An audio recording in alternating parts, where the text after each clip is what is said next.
Hi, everybody, and welcome to the Wicked Bee of the West YouTube channel. My name is Dr. Stephanie Diana Eubank. I teach business administration at Stan State, specifically in operational management, lean operations, and supply chain management. I am also the sole proprietor of Wicked Bee of the West Consulting.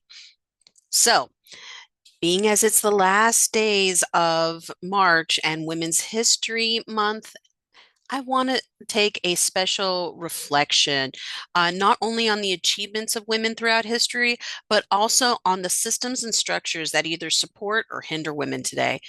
One of the most transformative shifts in modern workforce has been the rise of remote work.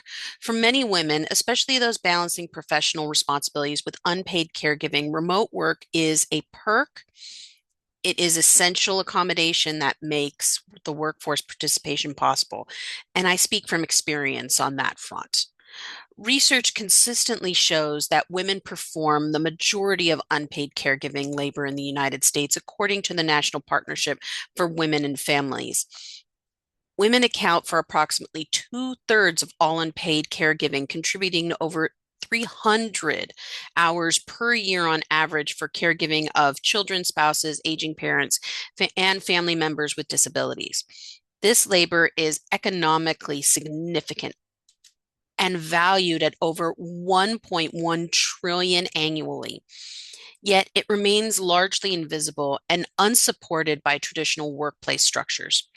Unpaid caregiving has direct consequences for women's careers and financial security.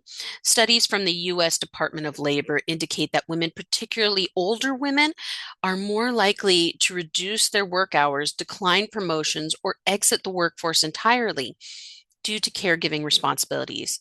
These career interruptions compound gender pay gaps, reduce retirement security, and limit leadership representation. Without the flexibility of remote work, many women are forced to make an impossible choice between providing care and maintaining a meaningful employment. Remote work has emerged as one of the most effective tools for supporting workers and caregivers. Flexible location, independent roles allow women to integrate paid work with caregiving responsibilities in ways that rigid office-based schedules just don't allow for. Research from S&P Global and AARP show that caregivers with access to flexible or remote work are more likely to remain employed, report better work-life balance, and experience less stress when managing competing demands. Remote work does not just it does not eliminate caregivers' labor by any stretch of the imagination, but it reduces the structural penalties associated with it. The tech industry offers an important historical case study in how workplace policy decisions can disproportionately impact women. In 2013, Yahoo became the first major technology company to mandate a full return to office in 2013, eliminating remote work options under then CEO Marissa Mayer.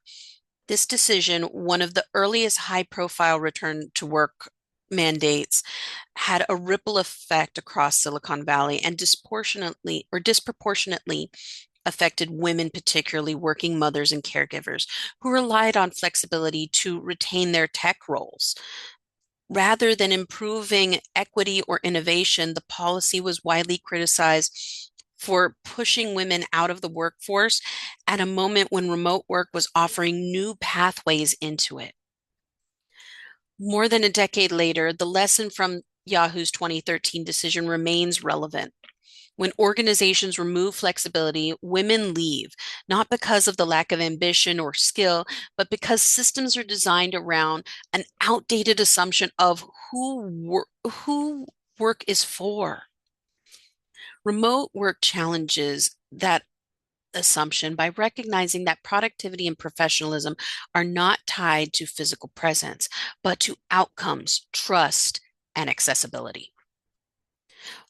On a personal level, I know that remote work has fundamentally shaped my ability to be successful both in professional and in my professional sphere and as a mother. I would not be the mother I am today without remote work. The flexibility to attend appointments, respond to my family's needs, and still show up fully in my career has allowed me to build a life that does not require constant sacrifice of one role for the other. Remote work did not lower my standards, it raised my capacity. It allowed me to be present, engaged, and sustainable in ways that traditional office environments never did. As we honor Women's History Month, it is critical to recognize remote work as a continuation of women's advocacy, not a trend, but a structural advancement. Supporting remote and flexible work is one way organizations can acknowledge the realities of unpaid caregiving, retain skilled women in the workforce, and contribute to the long-term gender equality. The future of work must be designed with women caregivers and families in mind, because when work works for women, it works for everybody. That's all I have for you for today. And remember, remote work, it's here to stay.